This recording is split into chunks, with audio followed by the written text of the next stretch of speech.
मौसम गर्मा से मुताल्लिक वाहिद शय जो शायद सबको ही अच्छी लगती है वो है इस मौसम में आने वाला फल यानी आम, जो फलों का बादशाह है और जायका में भी इसका कोई सानी नहीं। सारा साल के इंतजार के बाद आने वाले इस फल को कई तरह से खाया जाता है। कोई इसे काट कर खाता है तो कोई चूस कर, कोई इसकी घर में आइसक्रीम बनाता है तो कोई लस्सी या फिर मिल्कशेक।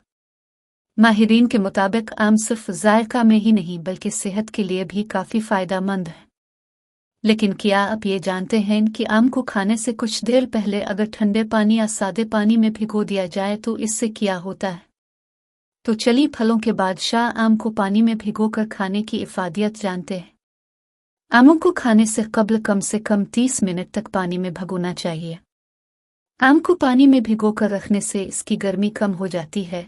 आम की गर्मी से चेहरे पर पिंपल्स भी निकल सकते हैं। आमों पर कई किस्म की कीड़ेमार अद्वियात भी इस्तेमाल की जाती हैं और ये केमिकल्स आपकी सेहत पर बुरा असर डाल सकते हैं, जैसे सर दर्द, कब्ज और दीगर मसाइल वगैरह।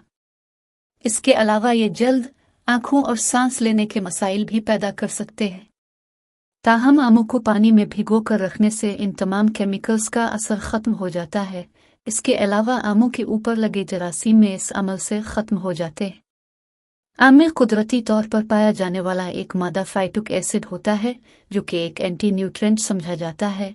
फाइटिक एसिड मदनियात जैसे कैल्शियम, आयरन और जिंक के जज्ब होने के अमल को रोकता है, जो जिस्म में मदनियात की कमी का बायस बन सकता है। इस सूरत में आम को चंद देर पानी में भिगो कर रखने से फाइटिक एसिड को भी ख़त्म करने में मदद मिल सकती है।